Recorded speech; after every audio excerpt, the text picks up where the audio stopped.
Focus करते हैं कच्चे तेल की कीमतों में। तो हमने एक रेंज बाउंड एक्शन ही देखा है 92 के आसपास पिछले कई दिनों से ब्रेंट है, बट एग्री कमोडिटीज में क्या चल रहा है, क्योंकि यहां पर कल कुछ दाम ठंडे हुए थे पर कुछ रिबाउंड भी आते हुए दिखा था। एक बार समझ लेते हैं इस समय एग्री बाजार का हाल और कौन सी कमोडिटीज पर रखनी है नजर। कॉफी पर स्पेशली थोड़ा एक्शन हमने देखा है, कॉटन लगातार गिर रहा है। आइए नेहा से जरा समझा जाए। नेहा, क्या चल रहा है एग्री स्पेस में?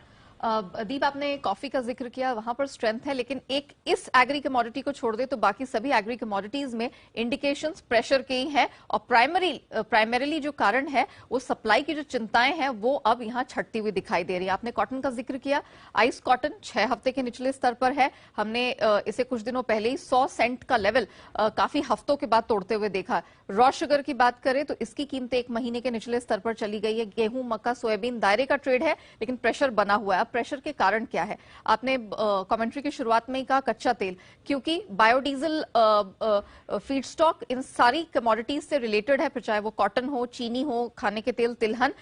इसीलिए जब जब कच्चा तेल सस्ता होता है, ठंडा होता है, ये कीमतें ऑटोमेटिकली उस पर रिएक्ट करती हैं।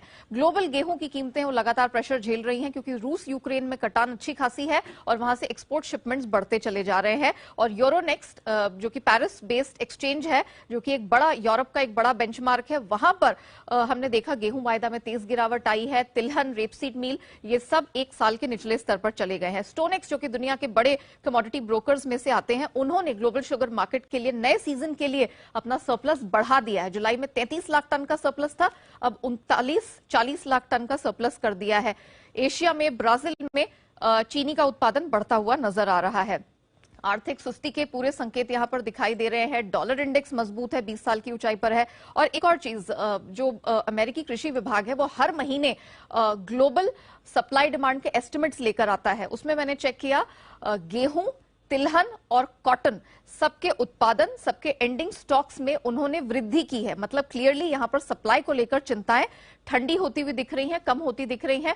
कॉटन, क्योंकि भारत बड़े उत्पादकों में से आता है, सीसीआई ने हाल फिलहाल में ही नए सीजन जिसकी शुरुआत अगले महीने से हो रही है, उसमें कॉटन के आउटपुट का एस्टिमेट 15% से बढ़ा दिया है। और इंडोनेशिया वो तो चाह ही रहा है कि अपने पाम तेल की इन्वेंट्रीज को हल्का करे, डिस्काउंट दे रहे हैं। और मलेशिया के साथ जबरदस्त प्राइस वॉर चल रहा है कि कैसे भारत सबसे ज्यादा तेल उनसे खरीदे, क्योंकि ऑफ कोर्स हम बड़े कंज्यूमर्स में से आ जाते हैं तेल के, और हमारे यहाँ पे दिवाली है, बड़ा फेस्टिवल है, वहां पर बड़ी खरीद आती है। तो ये तमाम वो फैक्टर्स हैं। ऑलरेडी 6 महीने में कीमतें हल्की हो चुकी हैं, लेकिन पिछले 1 महीने में और कुछ हफ्तों में कीमतें और गिरी हैं, और संभावना यही है कि और प्रेशर जारी रहेगा। बिल्कुल, तो एग्री में तो लगातार गिरावट आ रही है। कॉटन के दामों की गिरावट की हमने कुछ समय पहले भी आपको बताया था। टेक्सटाइल स्टॉक्स भी फोकस में रहे, एफएमसीजी पर भी रखी है नजर, वहां पर भी उन्हें राहत है जिस तरह से एग्री के दाम गिर रहे हैं।